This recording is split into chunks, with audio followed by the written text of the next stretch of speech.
obviously what you're giving up to be on OnlyFans is quite a bit worse. Although, is it so embarrassing if nobody watches you and nobody knows you're on OnlyFans? I don't know. It's a bit like doing a podcast, really, isn't it?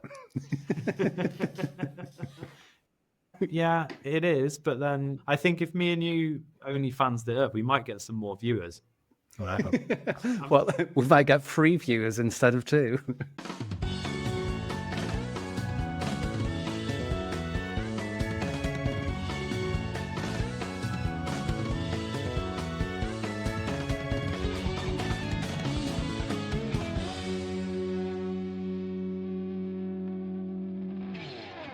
Ladies and gentlemen, boys and girls, welcome back to a temporally scripted podcast. Prepare to be enthralled, entertained, enraged, and emasculated by today's topic, which is OnlyFans. So grab a couple of Kleenex, your favorite credit card, and let's jump right in. One man who knows his way around the internet, and I'm sure is no stranger to private browsing, is Mr. Jack Austin. So, how's it going, mate? Hello there, sir. Yeah, absolutely. Private browsing I use quite regularly when I'm shopping for gifts for my wife. It's really useful. Smart move. That.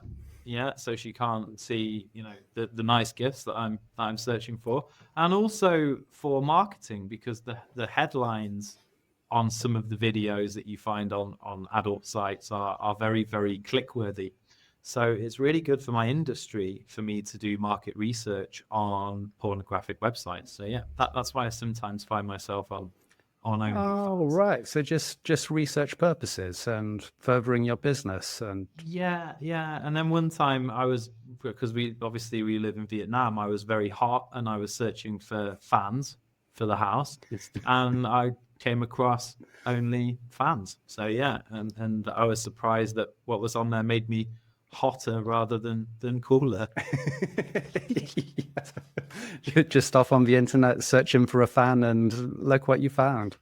Yeah, exactly. But no, it's a fascinating thing. I guess I find it interesting that people will pay to look at naked people on the internet when there is such a variety of people that you can look at for free. It does seem really bizarre. It seems bizarre that people would pay for anything like that, but I guess maybe it seems more personalized because of the way that it is on OnlyFans. Yeah, but then personalized as in, if you're like watching a video or there's some kind of live cam situation going on, that there's like a lot of other men or women watching that same feed. I don't know. What do you think makes it personalized? Is it like more like a girlfriend experience, or? I think it can be for some, because maybe it almost feels like they're having some kind of relationship with this particular girl or performer, and kind of in a way buying them gifts and all kinds of different things. The internet is a bizarre place. Yeah. It's a really bizarre place. Do the women, do they shout at you and tell you that you need to take the bins out and that your connection needs to be put away? Or I would imagine there's probably some kind of niche on that where you could have that if you really wanted. I wanted to do some research, but I just didn't have the funding to do it. So, folks, please like, share, subscribe. Once we monetize it, it will really help for research purposes. Yeah, we'd certainly like to go deeper on this topic. Today is just going to be me and Adam dropping either accidental or deliberate innuendos. Yeah, it'll be hard not to. So anyway, what actually do we know about OnlyFans? Well, in case if someone's out there, they've never heard of it before, how would you describe it? Yeah, so the way and it comes up in jokes a lot, OnlyFans, but for me, it's known as a kind of Facebook, but for men and women to show pictures of themselves in less clothes than you would wear outside of the house. And the usual setup, because the marketer in me is genuinely fascinated about this, is like a low ticket and a high ticket offering. So generally speaking, OnlyFans model will have like a free page. And then once you've been through the free page, you will get to a premium page. And then usually on that premium page, there are options for specific services, whether that be locked videos, locked pictures, messaging with the model, visiting even the model, and other things like that. So it's kind of like a Facebook for filth bags. Nice. Yeah, because I'd heard that it kind of started out as something a bit more, well, less filthy, I guess. But then over time, it just evolved into the place for where anyone could go and make adult content and sell it. I didn't know that. So you're saying that initially it was started as something else with a different purpose? Yeah, I don't think the sole purpose of it was what it currently does. It was a bit more sort of broad ranging. And it was because I think it started back in 2016. And then it was Right. just over time that things changed. And then once we hit sort of pandemic kind of era, then everyone's at home, all that kind of thing. Some people, they're out of work. And yeah, that's where it kind of kicked off. I think I it went up by see. something 600% or something like that. I remember reading just in 2020. So it's like a perfect storm of one, people not having jobs and work either in the gig economy or in the online world, sorry, in the non-online world, and Mhm. two, people working from home and having more time sat at their computer without their boss watching because, you know, I'm all there for a challenging wank, but in the office, world that we live in is, you know, And it's kind of frowned upon these days. I don't know why. yeah, definitely. I mean, even I guess you probably lose your job for having Teams open while you're watching OnlyFans on the other channel. Certainly, you don't want to be, an accidental screen share while you're on Zoom. Is definitely Yeah, not could be not the devastating for idea. your promotion chances. Yeah, but then again, I have seen content where that is the layout of the OnlyFans channel. So they pretend they're working or something, and there's like a camera under the desk, seeing what's going on underneath, and it's like a fake office Right. situation. So maybe that's how that started in the outset. Not that I'm an expert in the subject. Hmm.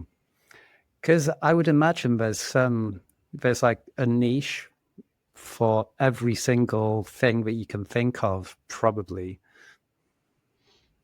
I mean, I would guess so, considering that if you look at because obviously I have a background in SEO, Hmm. which is all about websites and optimization of websites. And if you look at one of the tools, it will tell you which websites or which search terms are the most searched for on Google.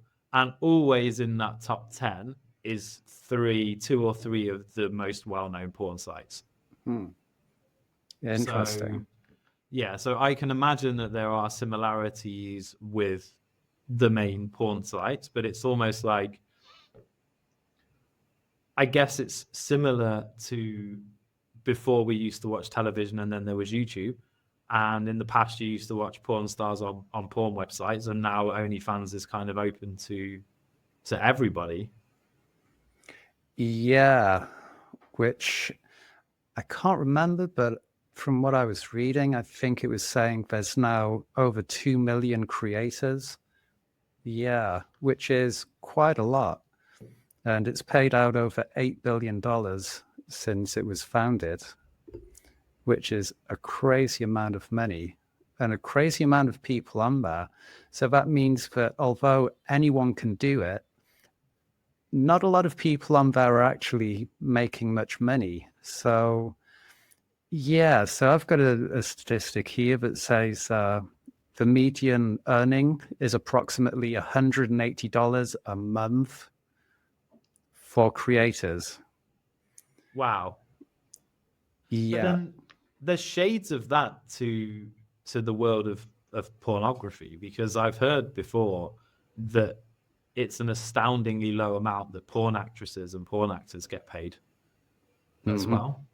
So it seems like that is a common theme in the pornography industry anyway. I guess we can class OnlyFans as that, even though it might not be. Yeah. I would also say that the amount of people, so that sounds like what they call basically a 1% club, which is the case in most things, to be honest. Even in digital business, there's a ton of coaches out there. I speak to a lot of them on a daily basis, and most of them don't have any money or don't make any money. So it's kind of the way that the top level of getting rich is like winning the lottery. But at the same time, obviously what you're giving up to be on OnlyFans is quite a bit worse. Although, is it so embarrassing if nobody watches you and nobody knows you're on OnlyFans? I don't know. It's a bit like doing a podcast, really, isn't it? Yeah, it is. But then, I think if me and you OnlyFans it up, we might get some more viewers. Well, we might get 3 viewers instead of 2. Yeah. Well, I'm sure there's probably, in the world that we live in, a market out there for like 2 straight guys sat on a podcast with no clothes on, probably, knowing how weird it is.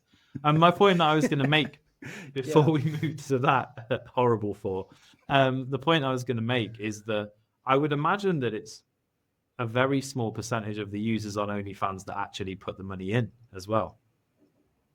Oh, so you think a lot of people just go on there, sample the 3 things, and then leave? I would guess so. I mean, I've been on my fair share of porn sites in my time, and I can't ever remember signing up for one of their monthly memberships. Yeah, and paying however amount per month when you can get pretty much anything free. Yeah, and usually the thing on these sites is like, hey, you can watch like 60 seconds or 2 minutes for free, and if you want to watch for half an hour plus, then you have to pay. So I'm good with this 30 to 60 seconds. I don't really need any. That's it. 35 seconds. That was more than enough. I can't imagine, 1, who has the time, 2, who can be bothered to sit and masturbate for 30 minutes plus. It is kind of mad, isn't it? So, yeah, when some people are signing up to this thing, it's like hours and hours and hours of content that you get each month or whatever. Do you have the time just like sit around and do that? Is anything else going on in life? It's a strange existence. It's certainly tapping into the worst part of somebody's addiction. The dopamine levels involved there must be far beyond almost anything else outside of drugs, really. And if you get, it's a huge issue in terms of addiction. People that get addicted to watching porn. Like I even know in myself in the past have watched a lot of pornographic content, right? And not even just as a teenager. It's something that I think a lot of people watch a lot more than they admit. Yeah, and it's just sort of become kind of normalized. And it's in such a bizarre way as well. It's not like, I don't know, say probably our generation or like just kind of before the internet, when we sort of were in secondary school or something like that, there'd be someone who had like a porn magazine or something like that. And you really didn't see that much, or there'd be like one in the bushes or something like that down by the field or whatever else. And you sort of like look at it and kind of remember it and almost visualize it later. But like whatever that content was just so unbelievably tame compared to what's there now. Just that's so easy to access. It'd be like 1970s bushes and like afro hairs, and it's like hidden down a bush in the local park where all the lads know where it is. Maybe someone might be lucky enough to have a pack of nude playing cards, Yeah, exactly. sharing them out amongst the lads, or one of those pens that when you click it, the girl goes naked and back again. Yeah, Yeah. it was a bit of a different world for us. Or even a cheeky Euro trash episode on a Friday Oh, right. night. Yeah. Friday night, Channel 4. Yeah, you might capture a few minutes of something a little bit risque. But yeah, certainly not seeing some celebrity taking dick in all holes for $10 a month. Yeah. Which is, I guess times have changed. That's definitely making the cut, by the way. I do make sure these are marked as not suitable for children. So when we're talking about that as well, obviously these things are skewed heavily when celebrities decide that they're going to turn into OnlyFans for a day. Or there was somebody who, from my research, I don't actually know who this is, called Bella Thorne, and apparently she came onto the platform and made $1 million in 24 hours, Whoa. which just creates these expectations for Donna from Blackpool, who's like, I'm going to get myself an OnlyFans because a couple of lads down the pub said I was fit. Yeah. I'll be a Right. millionaire by lunchtime, and yeah, it didn't quite work out. In the next thing everybody on the estate's seen a picture of you mooey. It's like, Yeah, it's and you got made like £3.50 or something. It's not great, is it? no, this is it. And I would guess, again, being a marketer, if you're somebody who doesn't have a depth of knowledge or even an understanding of how marketing works, it's probably quite hard to get ahead on OnlyFans. It probably is, yeah. And I think it's there's probably an element to it as well where it's almost a little bit like TikTok in a way, where all of a sudden something can just be really popular or viral for what seems like no particular reason. It's that element of it being a bit like a lottery. So you hear of girls that all of a sudden have made like $46 million or something like that. And it's like, whoa, that's insane. And then you think, yeah, she's not that hot. There must be hotter girls on there, kind of thing. But something just happened. And for some reason, that particular person made so much. Yeah, it's bizarre. Like I think that the other thing to consider is what happens to these people in the future, right? So once you've done all of this stuff and maybe become like super burnt out with it, or you just get older and you decide it's not for you anymore, Mm-hmm. you've got all of that in your history, And I know obviously they say it's the oldest trade, right, in sex work, and in some ways OnlyFans is only online, so it's not exactly the same. But there must be some level of mental and emotional turmoil and anguish as a Oh, for result of sure. being, active on these platforms. Like, Well, I would think for the one thing about it is that like your digital history, even though it's digital, will never really go away. And so once there's been some girl who's like early 20s and it's like, oh, I'll do this, it'll make me a bit of extra money, something like that. Once those videos are made and they've been put on the internet, they are there. And whether they're kept on that site or whether they end up being posted on other sites or downloaded or whatever, that thing remains and yeah, there's no getting away with it. So that can always be used as almost like a blackmail or a revenge thing at some point in the future. And I know there's been many cases of people losing jobs and various things because it's turned out they were doing OnlyFans and then videos or pictures would be leaked. yeah, yeah, yeah. And I think there's that whole aspect of it being so on TikTok. There's a thing that's prevalent in China and in other places where they have these things called influencer farms. Have you ever heard of them? So an influencer farm is where they have like a big warehouse, and in that warehouse they set up all of these different scenes, which is kind of like you imagine an office with all its different cubicles. And then they have like a group of like each they train influencers basically.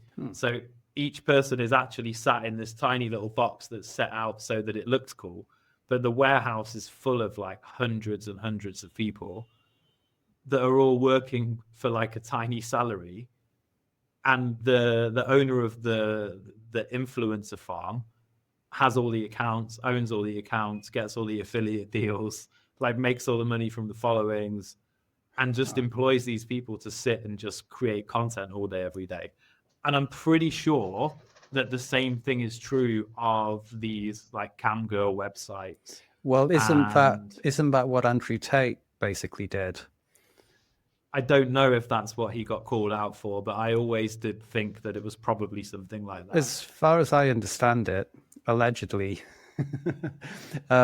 he basically he had all these cam girls that would be on camera, and obviously they're on the camera, and it would look like they're typing, but it would be him or his employees that would be doing the typing. And so they'd kind of like manipulate the guys into doing various things. So maybe it would seem like the girls get to know the guy, and then it's like, oh, yeah, I'd love a gift or something like that. So then he sends money, sends a gift. Then it's like, oh, I'd like to come and see you, but I need money for airfare, and I need a visa and things like that. And it's, oh, okay, no problem. Here's the money. And then they just kind of build it up and see how far they could take it. And it'd be like the girl goes, "Oh no, sorry, I've lost all the money. Like something happened. Can you send some more?" And send some more. And then all of a sudden it'll be like, "Oh, I've lost the money again. What do I do?" And then the guy loses it and starts typing like bad things and obscenities, whatever. And then she's like, "Oh, I'm feeling threatened and scared now. I can't talk to you anymore." And that's the kind of game that they were playing. So I've Wow. heard. Yeah. So yeah, so basically that whether or not it's true of them or not, it shows that there is almost certainly a trail of blackmail and fraud behind a lot of these accounts. And I would assume there's likely human trafficking behind that, because you move people from one country where things are maybe more difficult, or there's not jobs or work or whatever, and you move people from one country to another country to do this, because presumably it's as lucrative or almost as lucrative as prostitution, but it's much less risky, because obviously OnlyFans is not illegal. So if you're moving people into a new country and then you're offering them to get set up, you put them in a house, you give them somewhere to live, but you tell them they have to work on OnlyFans, and then you take the profit from the accounts. Yeah. And you can get It's away with paying them an absolute pittance, whereas while you take all the money. And so there's probably a line, but I don't know where you draw it between slavery and being a kind of agent for these girls. yeah, no, I have to say somebody recently spoke to me, because obviously I work in the AI world, and they were talking to me about AI OnlyFans models, and I did not continue the conversation, because there is definitely a way there to make very, very easy money. But to me, it's not just about the people that are involved in that industry that are being exploited. It's also about the men and the women, but it will mostly be men, that are likely husbands, fathers, long-term partners, whatever, spending a hell of a lot of the money from their family on these things. And it creates this whole, it's adulterous, but it's also easy for people to fall into that, because it doesn't feel the same when it's online. Yeah, it's like there's some kind of separation because it is on the internet. It doesn't feel like it's real life, just in the same way that you watch a movie online or watch some crazy thing on YouTube. It feels that it's like real, but it's not, because you have that kind of barrier, which is the screen. Yeah, yeah, and I think on both sides, it's like it's interesting that both ends are feeling probably trapped and hopeless, and there's definitely a level of addiction involved in that, and also an increase in a perceived, like if somebody's not happy in their relationship and they perceive that they can get a better relationship online, but it's not real. There's the whole aspect of that that's causing serious ramifications for families, Yeah. really. Yeah, all kinds of. You get, I think, all the way along, you're going to get some kind of psychological problems, whether it's like the guy who's addicted to some of these kinds of sites, or some of the performers on there, like the shame that some people could have once it becomes exposed in their workplace or in their circle of friends that they were doing that, or maybe even like in 20 years time they have kids, they think they're happily married, and then this footage emerges of them doing whatever, or some mom's doing OnlyFans, and then she has kids, but then some other kid finds that she's doing this, and it gets spread around school and causes loads of problems. And also, I think with some of the creators on there that do it for a long time, I could imagine it being a lot like in the porn industry, where a lot of the girls that were involved in it, you have super high rates of like substance abuse, suicide, loads of cases of dying young, just because it was psychologically scarring and something they Yeah, couldn't deal with and just wouldn't go away. yeah, and I think that I saw the story recently about the girl on there that slept with 100 men. Yeah. Oh, well, that's just one. So that's Lily Phillips. She slept with 100 and something. There's another girl called Bonnie Blue, who it was, I think, 1,050 something, Yeah, yeah, because I which saw is like the insane. yeah, I saw like a bit of I think it was like a news article or an interview with her, and she was saying that she was going to go for the 1,000, which I guess is probably what created the other person going and doing it first. It's like some kind of who can push this further than the last person. Yeah, they had some kind of rivalry. And so after they'd both done these things as well, then they had a thing. One of them announced that she was pregnant, so the other one announced that she was pregnant. Turns out neither of them are pregnant. It's just a marketing ploy. Um, Crazy. but yeah, I mean, and the one that did over 1,000, apparently she has a boyfriend. Can't help but imagine it's like at the end of the day, it's like, oh, hey, babe, how was work today? Well, I don't know. Oh, geez. Yeah, I mean, the thing I guess with the world and the way things are is you get in trouble for saying that these things are wrong as well. It's like Yeah, the impact on both of them, but also I mean, what must be going through the mind of this guy who is happy to be in this relationship where like his girlfriend is sleeping with 1,000 men in a 24-hour period or whatever. it's Like, just insane, isn't it? I can't imagine what kind of mindset it would take. yeah, yeah, bizarre, bizarre. And then, I mean, the other angle and aspect of this that I question is obviously there are age limits on OnlyFans, and you're supposed to be over 18, or I guess in some countries it might even be over 21. But I would imagine that that becomes a grayer area when you go to countries that aren't so hot on identification, right? So if you're Yeah, from the potentially. UK or America, is it's very difficult to forge and create fake documentation. But that's not the case in every country in the world. Yeah, I don't know. I don't know how it would work. Who would be responsible for verifying identities and the ages of people? I guess it's down to the site itself. I don't know where that site really operates, or where it's centralized, or what laws it adheres to, how strict it has to be. Could you use someone else's ID? Maybe. I don't know much about it. Yeah. So I get, obviously everything that we're talking about is very much there on the negative side of things.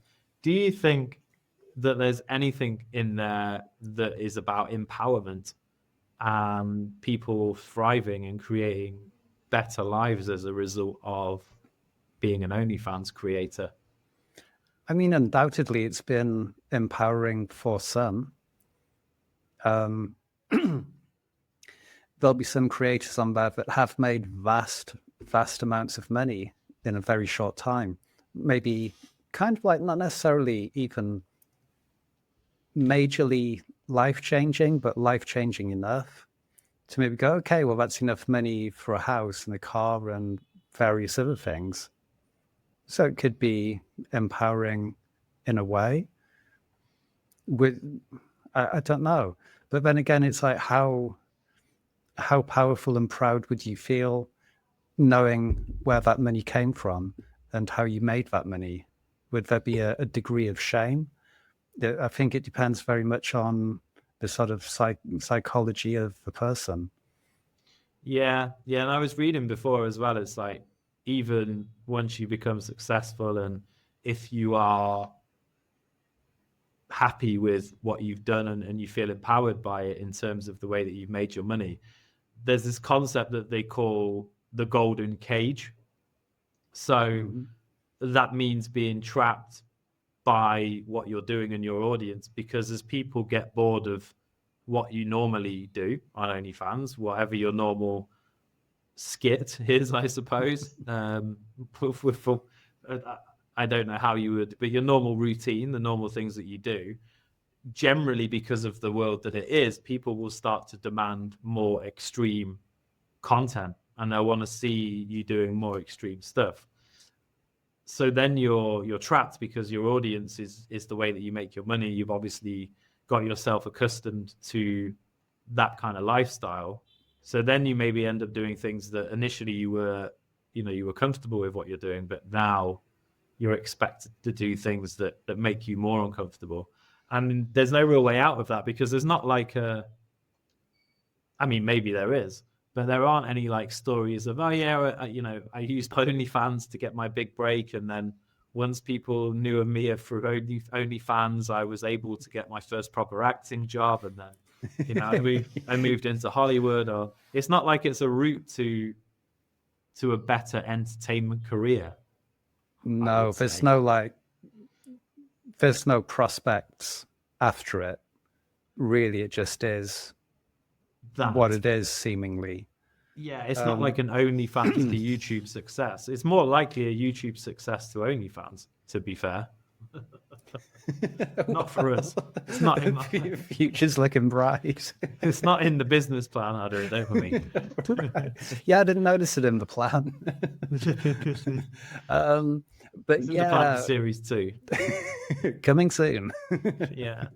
But yeah, like you're saying, that thing of it always has to get more and more like extreme, or they have to do something that's progressively more intense, because it has to be you can change, I guess, other metrics such as like quality of the video or something like that. That could be some improvement that could suddenly happen, or production values. But other than that, people are generally looking for just more extreme versions of what has been done, because if not, they'll just get bored if it's the same thing over and over. So yeah, like you're saying, it's going to force many creators to do things that they really didn't want to do. And then I mean, and also when it's like that, there's like other words for when people have sex when they really didn't want to, and that word is rape. And it's like a similar kind of level of violation, if you think about it. Yeah.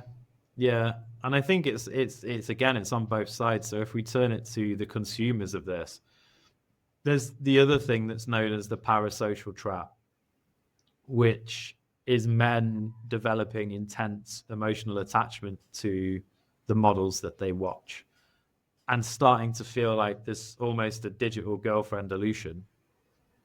So they believe that they have this girlfriend, she's online, they start creating all of these fantasies around it. They build this intense emotional connection, which feels like it's a real relationship. And that just warps all of their expectations when it comes to real life relationships. And that in itself is causing social problems. Yeah, which is probably something for another episode in itself. But we do seem to have that thing now where like far less people are actually getting together and having relationships and even having sex. Like the number of people reporting being a virgin at 30 is way, way higher than it used to be. And yeah, just a lot less people doing any kind of relationship, really. It's really crazy. Yeah, losers. Losers. When I was growing up, it was 14. No, I'm joking. In a bush after a bottle of vodka. Yeah. Behind the bus stop. Jeez. Yeah, no, it's definitely something that comes to that mind, because if you think about it, right, imagine if you were like an Egyptian pharaoh. So you basically, or any kind of like leader, god level king in the past, queen, whatever, you'd have access to a lot of women. You pretty much get your pick, like Kim Jong-un level of like all the good-looking women in the whole country. You get first dibs on, right? But I would say now, like the average 16-year-old boy has probably seen more vaginas than those guys did before the internet. Oh, maybe, yeah. Right? Which So is kind of Genghis Khan mental. probably seen less pussy than I have. Yes. I guess he was a little bit busier, but yeah. Well, but a lot of his busy was getting busy as well. You know, I think It a was, crazy yeah. percentage of people are related to him in some long distance. Oh, yeah, Way, I can't right? remember what it is, but it's like 11% of people in like Asia or something, some descendant in one way or another from Genghis Khan. Yeah, so my guy Something was on it. mental like that. You're talking thousands, but the average man who has ever watched some, if you've unless you've never watched it, and you have watched it, you've likely seen more, right? So when somebody's doing that when they're like 14, 15, because most kids now have iPhones and internet access, and most parents are not going and limiting that access. You know, oh yeah, there's all these parental controls and this and that. How many parents do you think actually bother going and setting any of that stuff up? They just be, you know, oh, don't watch any of that stuff. Don't go on any of those sites and expect that the kid. Yeah, and then there's all the other things as well where it's so easy to like just download stuff and then share those files with your friends or whatever else. Well, there'll be one kid in the class that does that probably. I don't know. Yeah, yeah. You know, there's that. All of that stuff is crazy. And then the other side of it, which is a dopamine and gamification side effect, is that the whole tipping and subscriptions and these kind of things can become like a gambling like obsession for people. So they're obsessed with tipping and giving money towards these things because that releases dopamine. So it's like this double whammy car crash of it not only being naked ladies, but being like a slot machine of naked ladies. But a slot machine where there's no real odds of you getting anything extra. You know what I mean? It's not like a real gambling kind of thing. You put your money in, ding, all right, it's won. Wicked. There's no like gambling element to it. I can see that there is in a way, but it's like they're not going to get anything out of it really in terms of much of a reward. Yeah, no, this is it. I mean, like linking back to what you said about there being that many more, it's a statistic I didn't know, but that many more virgins hitting 30 and all of this stuff. Do you think there's a shift from real world intimacy to digital intimacy across society in general? Is this where we're Yeah, headed? I think 100% there is. And because there's so much in terms of things like OnlyFans or porn, which I guess are kind of the same thing. A lot of people a lot of guys just get their kicks kind of like that in a way, rather than actually do the scary thing of go and ask a girl out on a date or actually pursue something in the Right, I real see. Because world. in a way, it's an easier access to something that they, because of their lack of experience, believe is the same. Yeah, and it scratches some kind of itch while at the same time making them feel worthless and absolutely terrible, and kind of fulfilling this like a self-fulfilling prophecy and like a downward spiral, just into kind of depression and loneliness, I would The think. post, yeah, it sounds like you're talking from a place of deep experience, It's just Adam. what I've heard. Yeah, it's like an amplification of the post nut shame. Yeah, exactly. It's that You know. it's that kind of dynamic. So, is it the same as traditional sex work, or is one safer than the other between digital sex work and traditional sex work? Well, I guess the traditional one is probably a little bit more dangerous in some respects, but I know there's been lots of reports of people actually uh, seeing like a girl on OnlyFans and then starting to find out where she lives and stalking her and things like that. I haven't looked a great deal into it, but yeah, it didn't sound so great. Um, I guess some of it can be dangerous. I saw one story about a girl who fell from a hotel, not a window, but balcony, whilst filming something with two guys for OnlyFans. Oh, geez. Yeah. Is there any more? Obviously, you've got loads of like crazy stories on there that are maybe, well, just sort of weird. So there was one dude who was 23 in Florida, and he created an account for his mom, and so he was doing the filming and managing the account,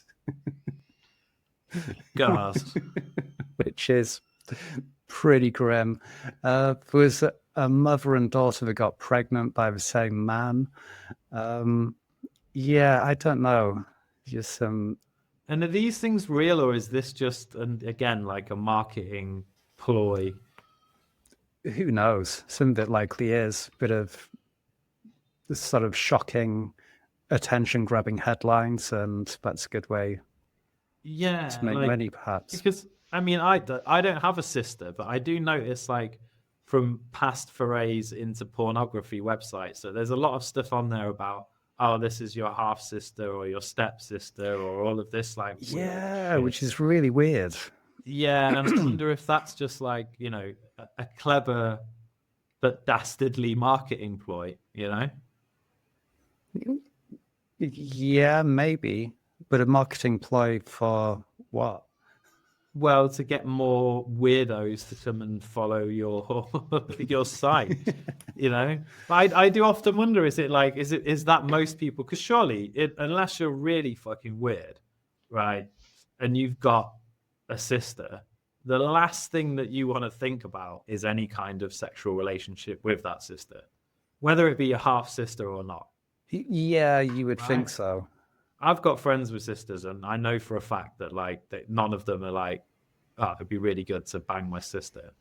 So this must be like some kind of weird, like semi subculture for people that don't have sisters that imagine it would be cool to bang a sister if it was their half sister. It's really weird, and I remember hearing that in the search, in like the search bar itself on a lot of porn sites, they get more searches, like an increased amount for like the stepdaughter thing or stepdaughter, stepfather thing when it's like school holiday times, which is just really That's odd, that is fucking weird, isn't it? really weird. Yeah, it's almost like the more that society is exposed to these things, and the more that there is this kind of material there, the weirder people become. Yeah, It's like if we relate it back to something we know a bit more about, like drugs, it's like if you first take cocaine or something and you take like a line, it's normally like a little line, and then the next time you want to do like a bigger one, and then before you know it, you're doing like big sluggy ones, and then like your mates are leaving your name written in cocaine on the table in the morning before you go to work. turns Then into some Al Pacino, like, Scarface. like so much so you can almost not breathe. And it's kind of the same thing, but on a much darker path. Yeah. Well, yeah, I guess they're both fairly dark paths, but yeah, I know what you mean. That just like we were saying before, things constantly getting more extreme. It seems to be like that in many areas of life, and I, and it's never in like a good way.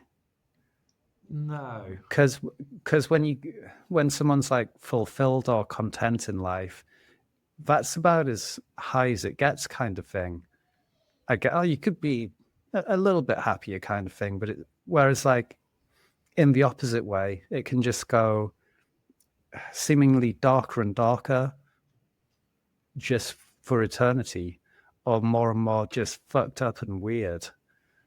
Um, Yeah, yeah, it feels like a lot of this stuff is a reflection of the poor state of the world. I have to say, for me, it starts to bring me back to the whole like God and the devil, evil and light, dark. Like, what is this thing, and why is it there, and why is it so addictive for people to start watching these things? Like, what is it about these industries that makes people tempted? But then also, what is it about the people that facilitate these industries and create these things? Like, if you're the creator of OnlyFans, what kind of person are you? yeah. Or if I you're one mean, of like, the executives at Pornhub or something like that, knowing fine well that on your site there's underage girls, there's trafficked people, there's all kinds of different horrific things going on, and you're just going, yeah, well, I guess it happens, but I'm making lots of money. yeah. So this guy's like, his name's Tim Stokely. So he's British, apparently. I didn't know this. And his initial goal was to allow creators to earn directly from fans through subscriptions. So to remove the traditional middleman. But if you look at what he did, he had some subscription based content platforms before that. One was called Glam Girls and one was called Custom for You. So the story that was said at the beginning, that it was, not initially meant to be that, is kind of a little bit more difficult Yeah, so to believe. it could have been portrayed as that, whereas in fact it's not at all. No. And then apparently he sold it to a guy called Leonard Rudvinsky, who's a billionaire. Apparently he makes $1.2 million a day from OnlyFans. And he is a UK based Ukrainian American billionaire businessman and computer programmer, apparently, Right. with a net worth of 3.8 billion. So that's they people like that, they are the winners of this whole game, really. Everybody Yeah. else, it seems, not maybe not everybody, there'll be some creators or performers on these different sites where they're happy doing it, they make some money and they have no regrets. But the vast majority don't. A lot are getting exploited, and then you have the effect on society at large. Also, a few people at the top can make billions, and have no detrimental effects. So if you were president of the universe, or Mhm. just the world, I mean, it doesn't need to be the universe. You might get promoted there at some point. Would you ban it? Hmm. The difficulty is if you ban something like that tomorrow, something very similar comes along to take its place. I get that. So would you ban the whole industry? I don't know. Does it have any value? Is my question, I guess. Like, is there any place for it See, in a progressive world? I think as with a lot of things in life, it's not a case of like prohibiting something and that's solving the problem. It's more of you need to shift the psychological attitudes of people towards it. And unless you address the issues of like why do some people need Pornhub or OnlyFans, different things like this, then they're always going to be around. I see. Yeah. I mean, what do you think? Would you ban it if you could? I would, yeah. I feel like there are certain things that if they are not there, then it's less of a temptation for people, and people are weak-willed and weak-minded in general, myself included. Like, as somebody who has always struggled with cigarettes and been a smoker, I, I would. But if somebody said cigarettes were banned tomorrow and you couldn't buy them anywhere, no black market, whatever else, I'd be happy with that. I think that's a good move. Yeah, see, I think that's the only difficulty though, where it's like if all of a sudden it's completely taken away and you have no choice, there's no way you can get something, as with your example with cigarettes, and I think, yeah, it's perfect. But I think it's just that thing, as soon as you get rid of one, something else takes its place, or if some because when something's internet based as well, it's not a thing of physically getting it. It's just navigating away to another source via a VPN or whatever else it may be. There's no way to police it. Yeah, this is true. And it's not like a physical product, which is easier to police, but even then, still very, very difficult. Although questionable. I think I still believe with stuff like, and I don't want to go too far off topic, but with stuff like cocaine, I think it could be stopped if they really, really wanted to stop it. I think there is enough technology for these things to be controlled and stopped. But there is also too much of a vested interest in all of these things continuing for them Yeah. to be stopped. And whether or not that is through prohibiting or through education.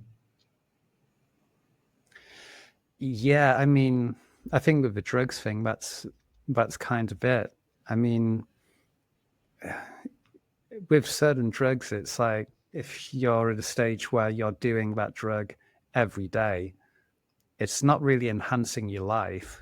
You're not doing it for the reason of enhancing your life. Like you're going to take some vitamin C or creatine or something like that. It's a bit different doing an 8 ball of Coke every day. And there's something going on there that's kind of, there's a reason for it. And it's either, yeah, occasionally it's like a party thing, but if you're dependent on a drug solidly all the time, that's some problems internally that you need to get over. So you And I, heard it here first, guys. It's okay to wank, but only on occasion. based on all the scientific data we could gather, that's the conclusion we've arrived at. Everything in moderation, including OnlyFans. Yeah, I think that's another good bit of merch we can make. It'd look great on a t-shirt, mug, a Yeah, and Bible if cover. OnlyFans is looking to sponsor podcasters with less than 10 subscribers at the end of the first series, then we are open. No, not really. We're not taking your money because we believe that you are the spawn of evil. And basically, yeah. But at the same time, if you offer us enough money, we'll probably We take might. it and promote your site. Or even, you know, a couple of free subscriptions here and there to further our research into the platform. But I think that brings us nicely. We are actually celebrating a milestone, aren't we, Adam? We are indeed. What is it? 11 episodes now, which I believe is the end of season 1. That is, yeah, we've hit 11 episodes, and obviously 11 is better than 10 because it's one more. So we are now at the very end of our first season. Now, don't panic. Doesn't mean we're going anywhere. There's not going to be any gap between season 1 and season 2. And we will be back again next week with another season. And what can they expect from season 2, Adam? I can't remember. Kind of more of the same, I guess, but basically more of the same. Yeah. But researched in a much better way and a much more diverse range of topics. Absolutely, yeah. We will continue to endeavor to bring you more information and more knowledge and more of our crazy views and stories as we've gone through this process. And the other thing that's great about getting to this point is it means that we know we can make this kind of content and not get cancelled. So presumably we are still on all of the platforms we started out with, and we can continue. Which is quite an achievement in itself. Well, it means one of two things, doesn't it, Adam? Which are? One of them, nobody's listened to enough of our stuff to think about banning us. Or 2, we're not close enough to the line and we need to work on that in series 2. Yeah, that could be right, actually. But I guess time will tell. Absolutely. So we're going to leave you on a bit of a cliffhanger because we're not going to give you an introduction into the next episode. But thank you for anybody and everybody that has made it to the end of season 1. We're looking forward to serving your ears again in season 2. And we promise no OnlyFans from myself or from Adam. That is a promise, folks. Thank you very much. That's it from Temporally Scripted. Don't forget to follow us on X and on Instagram at Temporally Scripted. If you go to www.temporallyscripted.com, you will see our full list of episodes and back catalogue, as well as the interesting bits of research. There's none of that on there, really. We will start adding our research on there. But yeah, until the next series. Yeah, see you next time, folks. Boom, in the can. All right. It still says stopping. Something went wrong. Don't say that. Oh, no. Does it say that your side? No, it just says that it's still counting.